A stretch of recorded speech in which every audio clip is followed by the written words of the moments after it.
இந்த ஆட்சியை தேச விரோத ஆட்சின்னு உள்துறை அமைச்சர் சொல்றாரு. எது தேச விரோத ஆட்சி? நாங்க எப்படி தேச விரோதி? அமித்ஷாவுக்கு யோகிதை இருந்தால், அமித்ஷாவுக்கு தகுதி இருந்தால், உள்ளபடியே உள்துறை அமைச்சருக்கு யோகியவனாக இருந்தால் என்ன காரியம் செய்திருக்க வேண்டும்? உமர் அப்துல்லா சொன்னது தவறு, அது தேச விரோத ஆட்சி, சீனாவுக்கு நாங்கள் பறிகொடுக்கவில்லை, நிரூபித்தால் நான் பதவி விலகிறேன் சொல்லணும். இல்லை என்றால் அவர் சொல்வது போய், அந்த ஆட்சியை கலைக்கிறேன். கலைச்சிருக்கணும் நேரம். கலைக்கிறதுக்கு துப்பு இல்ல, பதில் சொல்றதுக்கு யோகியம் இல்ல. இங்க வந்து நீங்க வந்து தேச விரோத ஆட்சி எங்களை பார்த்து யார் தேச விரோதி? உமர் அப்துல்லா சொல்லுவதாக என்றால் அமித்ஷா தேச விரோதி. 50,000 கிலோமீட்டர் விட்டாது பேர் என்ன? 50,000 கிலோமீட்டரை பறிகொடுத்து விட்டு தேசபக்தி பற்றி நீ பேசுவதற்கு நீ யார்? இந்தியாவினுடைய இறையாண்மையை காப்பாற்ற வேண்டும் என்பதற்காக 6 கோடி ரூபாய் 71 100 கோடி ரூபாயை 1999 கொடுத்த நாங்களா தேச துரோகி? 50,000 கிலோமீட்டர் கொடுத்துட்டு உட்கார்ந்து நடு ரோட்ல முக்காடு போட்டுட்டு நீ தேச துரோகியா, நாங்க தேச துரோகி?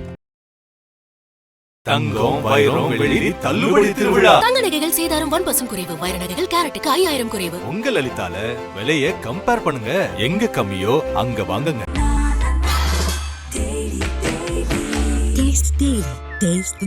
நாமக்கல்ல திருச்செங்கோடு மெயின் ரோட் எர்ணாபுரத்துல இருக்கிற ஸ்பைரோ பிரைம் பப்ளிக் ஸ்கூல்ல +2 போர்டு எக்ஸாம்ஸோட சேர்த்து நீட் அண்ட் JEE கோச்சிங்கும் கொடுத்துட்டு இருக்காங்க. ஒன்றை சொல்ல வேண்டும், 7 ஆண்டு காலம் முதலமைச்சராக இருந்த கலைஞர் அவசர நிலை காலத்தில் எப்படியெல்லாம் அவமானப்படுத்தப்பட்டார், துன்பப்படுத்தப்பட்டார், அதை எப்படியெல்லாம் வெற்றி கொண்டார் என்பதை நம்முடைய அண்ணன் RS பாரதி அவர்கள் உடனிருந்த காரணத்தினால் இங்கே சொன்னார். அப்போதெல்லாம் நாங்கள் 8ஆம் வகுப்பு 9வது படித்துக் கொண்டிருந்த காலம், எங்களுக்கு தெரியாது. ஆனால் வரலாற்றை படிக்கிற போது தலைவர் கலைஞர் அவர்களாக இருந்தாலும், அவருடைய பிள்ளையாக இருக்கின்ற நம்முடைய முதலமைச்சர் அவர்களாக இருந்தாலும், திராவிட கருத்தியலில் ஒரே மாதிரி செயல்பட்டவர்கள் மட்டுமல்ல, சிந்தித்தவர்கள் மட்டுமல்ல, திராவிட கருத்தியலுக்காக ஒரே மாதிரியான சித்திரவதையை ஏற்கின்றனர் என்பதை நாம் முதலில் தெரிந்து கொள்ள வேண்டும். சிறை என்றால், சித்திரவதை என்றால், பயந்து கொண்டு ஓடுகின்ற அரசியல்வாதிகள் மத்தியில் இந்த இயக்கத்திலே இருந்தவர்கள் மட்டும்தான். சில துரோகிகளை தவிர அண்ணன் பாரதி சொன்னதைப் போல மற்ற எல்லோரும் சிறைக்கும் சித்திரவதைக்கும் தயாராக இருந்த காரணத்தினால்தான் இந்த இயக்கம் இன்றைக்கும் வாழ்ந்து கொண்டிருக்கிறது. நான் நாடாளுமன்றத்திலே பதிவு செய்தேன், அரசியல் சட்டத்தினுடைய 75வது ஆண்டு நிறைவு விழாவை ஒட்டி இந்தியாவினுடைய அரசியல் சட்டத்தை எப்படி பாதுகாக்கப் போகிறோம் என்பதான ஒரு விவாதத்தை நாடாளுமன்றத்திலே அந்த விழாவை முன்னிட்டு நடத்தினார்கள். அந்த விழாவை நடத்துவதற்கு பாரதிய ஜனதா கட்சிக்கு யோக்கியதை இருக்கிறதா என்பது வேறு விவகாரம். ஏனென்றால் அரசியல் சட்டம் வலியுறுத்துகின்ற மதச்சார்பின்மையை, அரசியல் சட்டம் வலியுறுத்துகின்ற ஜனநாயகத்தை, அரசியல் சட்டம் வலியுறுத்துகின்ற குடியரசை, அரசியல் சட்டம் வலியுறுத்துகின்ற எந்த கோட்பாடுகளுக்கும் கட்டுப்படாத ஒரு அரசாங்கம் மோடி தலைமையில் இருக்கிற ஒரு அரசாங்கம்.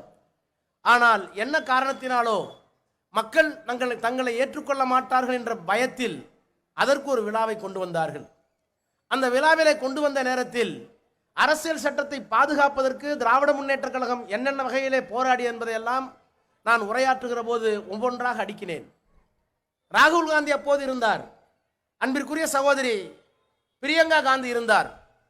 அவர்களுக்கு மிசா காலத்திலே நடந்த கொடுமைகள் எல்லாம் தெரிந்திருக்க வாய்ப்பில்லை. மிசா தெரிந்திருக்கும், தலைவர்கள் சிறைப்பட்டது தெரிந்திருக்கும்.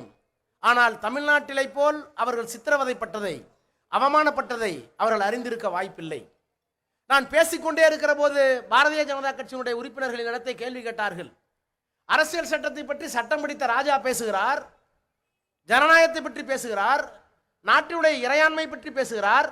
ஆனால் இந்த அரசியல் சட்டத்தில் சொல்லப்பட்டிருக்கிற ஜனநாயகத்தினுடைய குரல் வலையை நெரித்தது இந்திரா காந்தி, உங்களுடைய தலைவர்களை சிறைப்படுத்தது இந்திரா காந்தி, உங்களுடைய முதலமைச்சரை சிறையிலே வைத்தது இந்திரா காந்தி, ஜனநாயகத்தை கொன்றவர்களோடு கூட்டணி சேர்ந்து கொண்டு அரசியல் சட்டத்தை பற்றி நீங்கள் பேசுவதற்கு என்ன அருகதை இருக்கிறது என்பதை போல கேலியாக கேட்டார்கள், குறுக்கிட்டார்கள். என்னுடைய உரையிலே நான் அவர்களுக்கு சொன்னேன், நான் அவ்வளவு முட்டாளும் அல்ல, அறியாதவனும் அல்ல அரசியலை, கொஞ்சம் பொறுங்கள். அரசியல் சட்டத்திலே நீங்கள் என்ன செய்தீர்கள், அவர்கள் என்ன செய்ய நான் சொல்லுகிறேன். அரசியல் சட்டத்திலே சொல்லப்பட்டிருக்கிற ஜனநாயகத்தை காங்கிரஸ் கட்சி எப்படி குளிதோண்டு பொதித்தது என்பதை நீங்கள் சொல்ல வேண்டும் என்று விரும்புகிறீர்கள். நான் அதை இன்னும் கடுமையாகவே சொல்ல விரும்புகிறேன். ஆனால் நீங்கள் எங்கே இருக்கிறீர்கள் என்பதை தெரிந்து கொள்ளுங்கள் சொல்லிவிட்டு ஒன்றை சொன்னேன்.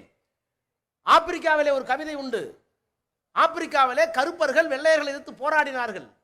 அங்கே நிற வெறி தாண்டவமாடியது, கோர தாண்டவமாடியது. கருப்பர்கள் தெருவுக்குள்ளே வரக்கூடாது, கடைகளுக்குள்ளே வரக்கூடாது, காப்பி கொட்டைக்குள்ளே வரக்கூடாது, திரையரங்களிலே அனுமதி இல்லை, பேருந்துகளிலே அனுமதி இல்லை, அவர்களை அடிமைகளாக விற்கலாம் வாங்கலாம் என்றிருந்த காலம். அப்படி தென்னாப்பிரிக்காவுடைய கருப்பர்கள் அடிமைப்பட்ட போது அவர்களுக்காக குரல் கொடுத்த நெல்சன் மண்டேலா 27 ஆண்டுகள் சிறையிலே இருந்தானே, அவனுக்கு பின்னாலே எத்தனையோ கவிஞர்கள் படைவரிசையில். அதிலே ஒரு கவிஞர் பெஞ்சமின் மொலாய்சி என்று பெயர். அந்த பெஞ்சமின் மொலாய்சி சிறையிலே அடைக்கப்பட்டார். சிறையிலே எப்படிப்பட்ட கொடுமைகள் எல்லாம் நிகழ்ந்தது என்பதை ஆவணப்படுத்தினார் கவிதையில். அப்போது ஒரு பெண் கவிஞர் அவரோடு சிறையிலே இருக்கிறார். அந்த பெண் கவிஞரை சிறைப்படுத்துகிறார்கள்.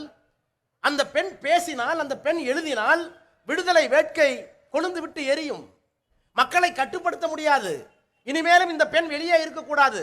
அவருடைய எழுத்து அவ்வளவு வீரியமானது, அவ்வளவு எழுத்து பற்றி எரிகிறது. எனவே அவரை சிறையிலே வைக்க வேண்டும் என்று சிறையிலே கைது செய்கிறார்கள். அவர் கைது செய்யப்பட்டால், சிறையிலே அடைக்கப்பட்டால், நீதிமன்றத்துக்கு முன்னாலே கொண்டு போய் நிறுத்தினார்கள். அவர் காவல் நிலையத்தில் எப்படிப்பட்ட கொடுமைகளை எல்லாம் அனுமதிப்பார்கள் என்பதை நீதிபதிக்கு தெரியாது. கேட்க வேண்டும் என்பதற்காக நாம் இன்றைக்கு சொல்லுகிறோமே CRPC, criminal code of procedure, அதையும் இப்போதே வாய்க்கு வராத ஒரு பெயரை வைத்து விட்டார்கள். ஒருவரை காவல்துறை கைது செய்கிற போது, போலீஸ் கைது செய்கிற போது நடைமுறைகளை எல்லாம் சட்டத்தில் என்ன சொல்லப்பட்டுகிறதோ அந்த உரிமைகள் எல்லாம் கொடுத்ததற்கு பிறகு நீதிமன்றத்திற்கு முன்னாலே கொண்டு போய் நிறுத்தி, நாங்கள் கைது செய்திருக்கிறோம், இவரை ஜெயிலிலே அடையுங்கள் என்று கேட்கும். அப்போது நீதிபதி முறையாக கேட்க வேண்டும், உன்னை காவல் நிலையத்திலே போலீஸ்காரர்கள் கைது செய்தார்களே, அப்படி கைது செய்து வைத்திருந்தார்களே ஒரு நாள், ஏன்னா 24 மணி நேரத்துக்கு போலீஸ் வச்சுக்க முடியாது, அப்படி வைத்திருந்த நேரத்தில் உனக்கு ஏதாவது கொடுமை நடந்ததா என்று கேட்க வேண்டிய கடமை சட்டத்திலே மேஜிஸ்ட்ரேட்டுக்கு இருக்கு. அப்படி கடமையை ஆற்றுவதற்காக மேஜிஸ்ட்ரேட் கேட்டார். பக்கத்தில் போலீஸ். அந்த பெண்ணை கொண்டு போய் நிறுத்துகிறார்கள். அவள் ஒரு போராளி, எழுத்து போராளி, கருத்து போராளி, ஆயுத போராளி. ஆயுத போராளிக்கே நடுங்குவோம், எழுத்து போராளிக்கு அதைவிட நடுங்குவோம், பேச்சு போராளிக்கு அதைவிட நடுங்குவோம். மூன்றும் ஒன்றாக தாக்குதல் நடத்தினால் நாடு தாங்காது, அரசாங்கம் தாங்காது. அதற்காக போலீஸ் காவலோடு கொண்டு வந்து நிறுத்துகிறார்கள். மேஜிஸ்ட்ரேட் கேட்கிறார், அம்மா உன்னை கைது செய்து 24 நேரம் முடிந்து விட்டது, உன்னை நான் சிறைக்கு அனுப்ப போகிறேன் 15 நாட்கள். காவல் நிலையத்தில் உனக்கு ஏதாவது கொடுமை நடந்ததா கேட்க வேண்டிய கடமை இருக்கிறது, சொன்னால் எழுதிக் கொள்கிறேன். அந்த பெண் இப்படியும் இப்படியும் பார்த்தார். போலீஸ்காரர்கள் மிரட்டுகிறார்கள். ஜட்ஜுக்கு தெரிகிறது ஏதோ நடந்திருக்க கூடும், ஆனால் இந்த பெண் சொல்ல அஞ்சுகிறாள் என்று. அவளோ கவிஞர். அவள் சொன்னால், கணம் நீதிபதி அவர்களே, 24 மணி நேரம் நான் சிறைச்சாலையில் இருந்தேன். என்னை நன்றாகத்தான் இந்த காவலர்கள் நடத்தினார்கள். ஆனால் ஒரே ஒரு கருத்தை இந்த நீதிமன்றத்தில் நான் கவனப்படுத்த விரும்புகிறேன். இதோ என் பக்கத்திலே இருக்கிறார் இந்த போலீஸ்காரர், அவர் கையிலே இருக்கிற லத்திக்கு விந்து பீச்சுகிற ஆற்றல் இருந்தால் நான் அடுத்த 3 மாதத்தில் கர்ப்பிணியாக நிற்பேன் உங்கள் முன்னால் என்று சொன்னால், அந்த கைத்தடிக்கு விந்து பீச்சுகிற ஆற்றல் இருந்தால் நான் கர்ப்பிணியாகி விடுவேன். அந்த கொடுமை எனக்கு நடந்தது என்று சொன்னார். இந்த காட்சியை நான் படித்த போது, கவிதையில் வரலாற்றில் நீக்குறவர்கள் பட்ட துன்பத்தை நான் படித்த போது, இன்றைக்கு இருக்கிற முதலமைச்சரை நான் நினைத்துக் கொண்டேன். 23, 24 வயது, திருமணமான சில நாள், வாழ்க்கையின் வசந்தத்தை அனுபவிக்க வேண்டிய அந்த வயது, புது மாப்பிள்ளை. ஆனால் ஆட்சி கலைக்கப்படுகிற தந்தையாருடைய ஆட்சி, கலைஞருடைய ஆட்சி. புது மாப்பிள்ளையாக இருந்த நம்முடைய முதலமைச்சரை, அன்றைக்கு இருந்த இளைஞர்களுடைய தலைவரை முத்துவேல் கருணாநிதி ஸ்டாலின் என்று இன்னைக்கு உரிமையோடு அழைக்கிறோமே, அன்றைக்கு 24 வயது அந்த இளைஞரை கைது செய்து சிறையில் அடைக்கிறார்கள். சிறையில் அடிபட்டார், உதைபட்டார். சில நாட்களுக்கு பிறகு கலைஞர் போய் பார்க்கிறார், மகனை பார்ப்பதற்காக அல்ல, எல்லா திமுகவினுடைய கைதிகளையும் பார்த்துவிட்டு, என்னுடைய உடன்பிறப்புகளை எல்லாம் பார்த்துவிட்டு தான் எனக்கு பிறந்தவனை நான் போய் பார்ப்பேன் என்று எல்லாவற்றையும் பார்த்துவிட்டு கடைசியாக ஸ்டாலின் என்ற இளைஞரிடத்திலே போய் நிற்கிறார். எப்போதும் அரக்கை சட்டை தான் போடுவார் அவர். இன்றைக்கும் அரக்கை சட்டை தான் போட்டுக் கொண்டிருக்கிறார். எனக்கு தெரிந்த முழுக்கை சட்டை போட்டதிலே அப்போதும் அப்படித்தான். தந்தைக்கு தெரியும் தன்னுடைய பிள்ளை முழுக்கை சட்டை போட மாட்டான், அரக்கை சட்டை தான் போட்டிருப்பான் என்று. ஆனால் அன்றைக்கு போகிற போது முழுக்கை சட்டையோடு கொண்டு வந்து நிறுத்துகிறார்கள். கலைஞருக்கு அண்ணன் பாரதிக்கு தெரியும், நாங்கள் போய் நின்னோம்னா எப்போ வந்து டெல்லியிலேருந்து பாரு, இல்லைங்க நான் பெரம்பலூர்லேருந்து வர்றேன், வேற என்ன விஷயம் பாரு, ஒன்றும் இல்லைம்மா, உன் முகத்தை பார்த்தா ஒன்றும் இல்லைன்னு தெரியலையே, ஏதோ விஷயத்தோடு வந்திருக்கேன் பாரு. பார்த்த பார்வையிலேயே கண்டுபிடித்து விடுவார். என்னுடைய தாயாருக்கு அடுத்த நாள் காலை பைபாஸ், அநேகமாக இறந்து விடுவார் என்று சொல்லியே விட்டார்கள். ஆனால் பைபாஸ் பண்ணலன்னா அவங்களுக்கு ரொம்ப வலி தாங்க முடியாதுன்னு சொல்கிறாங்க. சரி பண்ணுங்கன்னு சொல்லிட்டு நாங்கள் 8 பேர், நான் தான் 8வது பையன். கிட்டத்தட்ட 50 பேர் நிற்கிறோம். அக்கா பையன், அக்கா பேரன் பேத்தி, பெரிய குடும்பம். 8வது பையன்லாம் நான், எனக்கே பொண்ணு 5வது படிக்கிறது. அப்போலோவில் போய் உள்ளே நிற்கிறோம். இது எங்க குடும்பம்னு பார்த்தா அப்போல டாக்டர் சிரிக்கிறாங்க, ஐயோ அப்பா பெரிய குடும்பம்டான்னு. எங்க அம்மா சொல்லிட்டாங்க, எப்பா நான் வந்தாலும் வருவேன், வரலன்னா பரவாயில்ல, யாரும் சந்தோஷப்படாதீங்க, 8 பிள்ளைய பெற்றேன், 8வது பிள்ளையே சென்ட்ரல் மினிஸ்டர் ஆகிட்டா, எனக்கு ஒரு கவலை இல்லை, நல்லா போயிட்டு வரேன்ட்டாங்க. அப்போ மரணத்தின் உச்சியிலே கூட சில எதை எதிர்கொள்ள வேண்டும் என்கிற துணிச்சல் அந்த தாயாருக்கு இருந்தது. இப்போ கலைஞர் போய் நிற்கிறார், முகத்தை பார்க்கிறார், பார்த்த உடனே என்னப்பா ஜெயில நல்லா இருக்கான்னு கேட்கிறாரு. இவருக்கு தெரியுது முழுக்கை சட்டை போட்ட உடனே என்ன நடந்தது, உன்னை அடித்தார்களா என்று கேட்கிறார். 24 வயசு பையன் அழுது இருக்கணும், துவண்டு இருக்கணும், எனக்கு அடி தாங்க முடியலன்னு சொல்லியிருக்கணும். ஏன்னா அவர் அன்றைக்கு அரசியல்வாதி அல்ல, சட்டப்பேரவை உறுப்பினர் அல்ல, மேயர் அல்ல, கவுன்சிலர் கூட அல்ல, அரசியலுக்கு அவருக்கு பெருசா சம்பந்தம் இல்ல.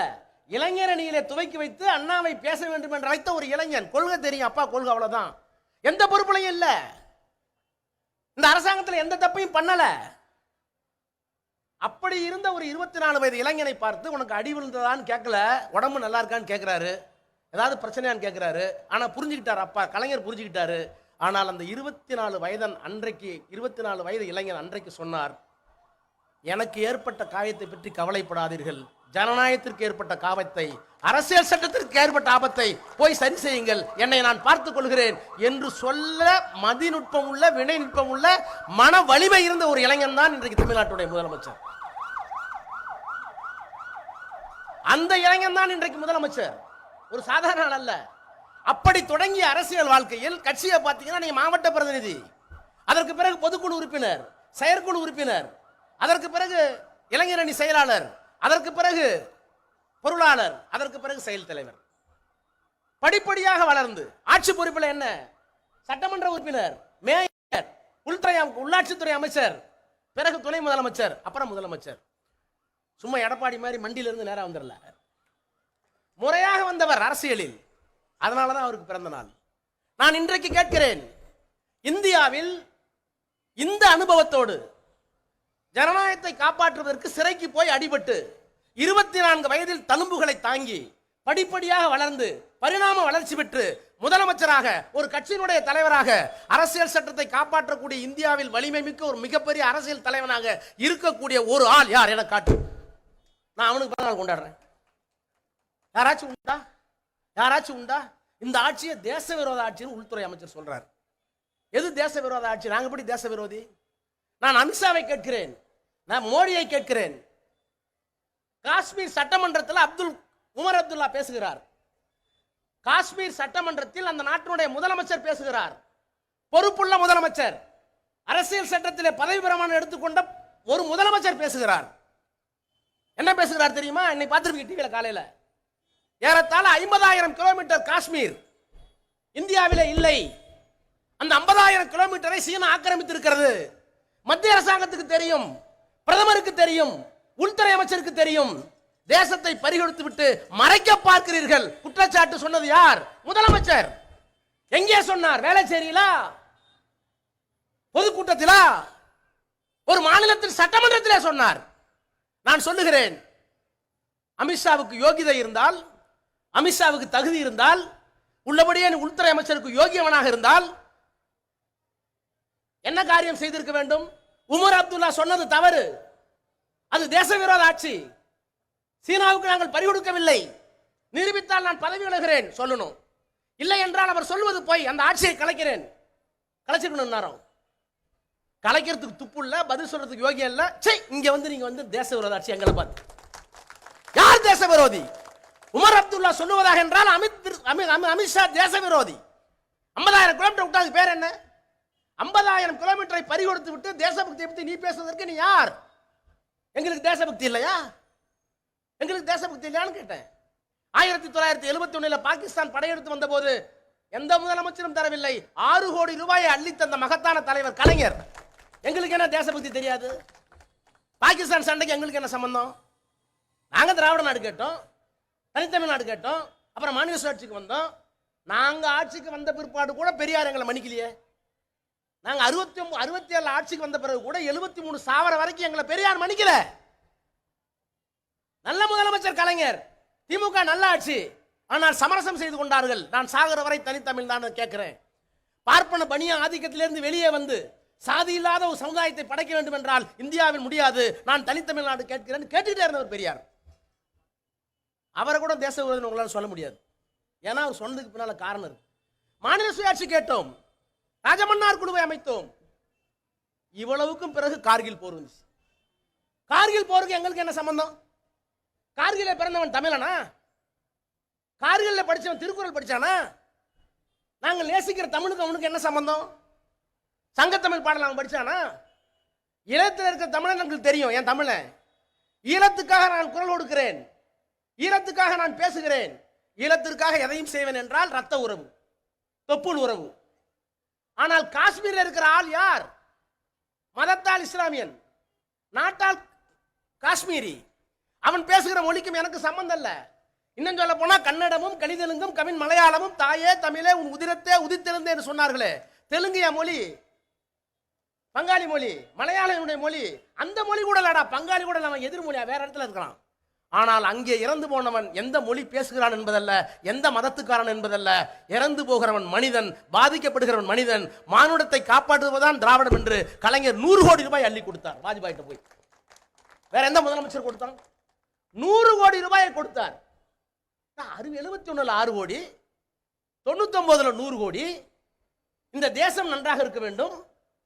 இன்னும் சொல்ல போனால் அரசியல் சட்டத்தின் முகப்புறம் என்ன சொல்லுது? We the people of India having solemnly resolved to constitute India into a sovereign, secular, socialistic, democratic republic. இது ஒரு குடியரசு உள்ள நாடு, இறையாண்மையுள்ள நாடு, சமதர்ம நாடு, மதசார்பற்ற நாடு. இறையாண்மை நாடுன்னு என்ன அர்த்தம்? இறையாண்மை நாடுனா ஒரு பவுண்டரி, ஒரு எல்லை. இந்த எல்லைக்குள்ளப்பட்ட பூகோளம் என்னுடையது, அதில் தான் இறையாண்மை. அந்த இறையாண்மையை காப்பாற்றுவதற்கு திமுக எத்தனை என்ன பண்ணிருக்கு? 6 கோடி கொடுத்துருக்கு, 100 கோடி கொடுத்துருக்கு. நாங்கள் தான் காப்பாற்றணும். இன்னைக்கு 50,000 கிலோமீட்டர் ரூட் இல்லைன்னு சொல்றாங்க. வெக்கமா இல்லை உங்களுக்கு? இந்தியாவினுடைய இறையாண்மையை காப்பாற்ற என்பதற்காக 6 கோடி ரூபாயை 71 100 கோடி ரூபாயை 1999 கொடுத்த நாங்களா தேச துரோகி? 50,000 கிலோமீட்டர் கொடுத்துட்டு உட்காந்துருக்கேன் நடு ரோட்டில் முக்காடு போட்டுக்கிட்டு. நீ தேச துரோகியா, நாங்க தேச துரோகியா? என்ன நியாயம்? நான் இன்னும் சொல்லட்டுமா? இந்த மனிதருக்கு, இந்த மாமனிதருக்கு 72வது பிறந்த நாள் ஏன் கொண்டான்னு சுருக்கமா சொல்லி முடிச்சிடறேன். நேரம் இல்லை, ரொம்ப நேரமா உட்காந்துருக்கீங்க. இந்த இயக்கத்தை அண்ணா துவக்கினார். எங்களுடைய கருத்து பிதாவாக இருந்து பெரியார் இருந்தார். பெரியார் காலத்தில் ஜனசங்கம் இருந்தது. ஊருக்கு 2 பேர் தான் தமிழ்நாட்டில், இந்தியாவிலே 2 பேர் தான்.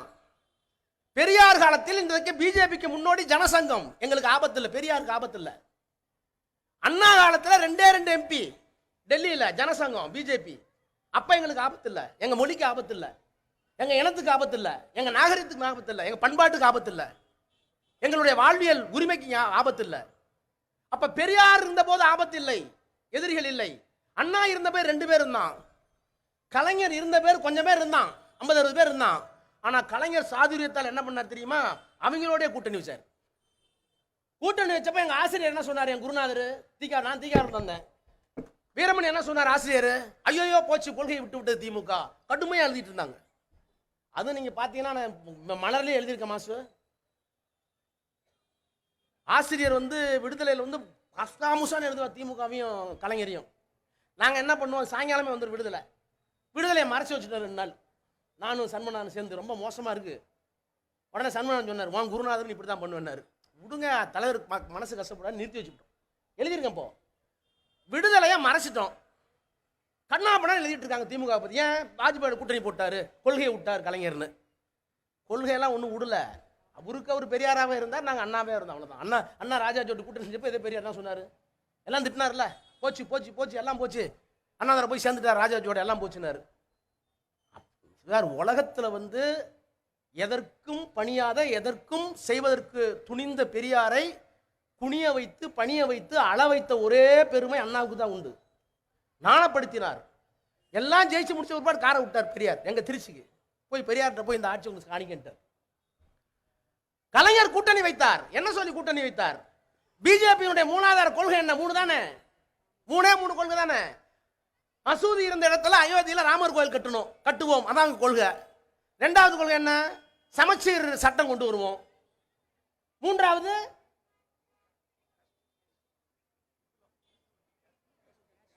காஷ்மீருக்கு வழங்கப்பட்ட 370. இந்த 3 கொள்கை தான் பிஜேபியினுடைய மூலாதார கொள்கை. ஆனா அண்ணன் முரசொலி மாறன் அவர்களும் கலைஞரும் வாஜ்பாயை கூப்பிட்டு என்ன சொன்னாங்க?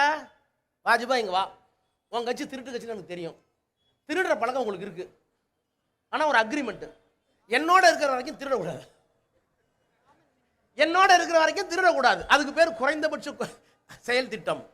நாங்கள் உங்களோடு கூட்டணியில் இருக்கிறோம், ஆனால் உங்கள் மூலாதார கொள்கையான ராமர் கோவில் கட்டுவதை கைவிட வேண்டும், இஸ்லாமியர்களுக்கு எதிராக சிவில் சட்டம் கைவிட வேண்டும், காஷ்மீருக்கு வழங்கப்பட்ட சிறப்பு அதிகாரம் கை வைக்க கூடாது, இந்த மூணி செய்யக்கூடாதுன்னு கையெழுத்து வாங்கி கொண்டு தான் நாங்கள் போனோம். அப்படி இருந்தும் ஆசிரியருக்கு பிடிக்கல, கசாமுசா எழுதிட்டு இருந்தார். விடுதலையை மறைச்சி வச்சோம். கலைஞர் கூப்பிட்டார், இங்கே வாராஜான்னார். விடுதலை எங்கன்னு கேட்டார். இன்னும் வரலைங்க என்ன, மணி 6, விடுதலை வராமலாம் இருக்காது, வந்திருக்கோம், எங்கே உண்மையை சொல்லுனாரு. கீழே தாங்க வச்சிருக்கோம், எதுக்கு வேணாலும் விட்டுறணும், எடுத்துட்டு வந்தாரு. பார்த்தா கடுமையாக எழுதியிருக்காரு. சொன்னார், தலைவர் சொன்னார், உன் குருநாதர் என்ன திட்டினதுக்காக நீ மறைக்க பார்க்குற. ஒன்று சொல்கிறேன்யா, அரசியலில் எங்கே வேணாலும் நம்ம இருப்போம், ஆனால் விடுதலை இப்படி வந்தால் தான் அவர் வீரமணி, இல்லைன்னா அவர் ஈரமணினார். அவர் கொள்கையை அவர் பேசிட்டோம், நம்ம கொள்கையை நம்ம பேசுவோம். நான் அப்படியே ரெக்கார்ட் பண்ணிடுறேன், 2 பேரும் இருக்கும்போதே சொல்லியிருக்கிறேன். இப்படி வந்தால் தான் விடுதலை, விடுதலை இப்படி வந்தால் தான் வீரமணி, இல்லைன்னா அது ஈரமணினார். அப்போ எதிர்க்கட்சியில் இருந்தால் கூட, மாறுகின்ற போது கூட்டணி மாறினால் கூட, கொள்கையை பேசுகின்ற ஒருவரை அவமதிக்காமல் அவர்களையும் காப்பாற்றக்கூடிய வல்லமை மிக்க ஒரு தலைவராக அன்றைக்கு இருந்தார் கலைஞர். இன்னைக்கு அந்த கலைஞர் இருக்கிற போது, அண்ணா இருக்கிற போது ஏதாவது ஒண்ணுக்கு தான் ஆபத்து வரும். நான் சொன்ன அரசியல் சட்டத்தில் இறையாண்மை, ஜனநாயகம், மதச்சார்பின்மை, சமதர்மம், இந்த 4 தான் அடிப்படை அரசியல் சட்டத்துக்கு. Basic structure of the constitution cannot be amended. அரசியல் சட்டத்தினுடைய அடிப்படை பண்புகளை யாராலும் மாற்ற முடியாதுன்னு 13 நீதிபதி சொல்லிட்டான். ஆனா அதை மாற்றணும்னு விரும்பின காலத்தில் 76ல் ஜனநாயகத்துக்கு பாதிப்பு வந்துச்சு. ஜனநாயகத்துக்கு பாதிப்பு வந்தபோது நான் காங்கிரஸ் காலத்தை சொன்னேன், நாடாளுமன்றத்தை சொன்னேன், இப்படிலாம் அடி வாங்கினவர் எங்கள் தலைவர்னேன். வெளியில் பிரியா காந்தி என்னை கூப்பிட்டு போய், இதெல்லாம் உண்மையா, அண்ணன் ஸ்டாலின் இப்படிலாம் நடந்துச்சான்னு, உங்கள் பாட்டிக்கு தெரியுமோ தெரியாதுமா இதெல்லாம் நடந்துச்சுன்னு. ஐயோயோ, அதுக்காக நான் இப்போ மன்னிப்பு கேட்குறேன். நான் என்ன சொல்ல வரேன்னா, கலைஞர் காலத்தில் ஜனநாயகம் மட்டும்தான் பாதிச்சது, அண்ணா காலத்தில் சமதர்மம் மட்டும்தான் பாதிச்சது. அதற்கு பிறகு மதசார்பின்மைக்கு ஆபத்து வந்த போது கலைஞர் வேற மாதிரி கையாண்டார். இப்ப நான் சொன்னேன், பிஜேபியோட கூட்டணி போட்டார்.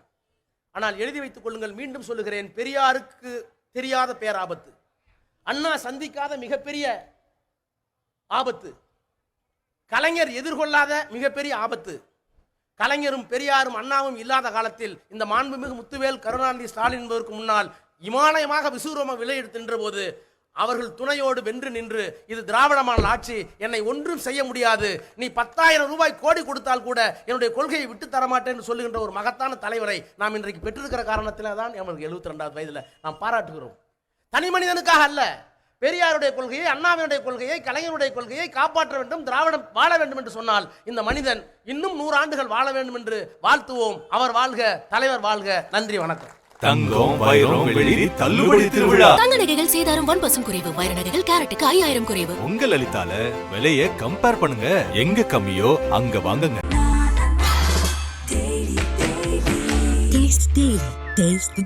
நாமக்கல்ல திருச்செங்கோடு மெயின் ரோட் எர்ணாபுரத்துல இருக்கிற ஸ்பைரோ பிரைம் பப்ளிக் ஸ்கூல்ல +2 போர்டு எக்ஸாம்ஸோட சேர்த்து நீட் அண்ட் JEE கோச்சிங்கும் கொடுத்துட்டு இருக்காங்க.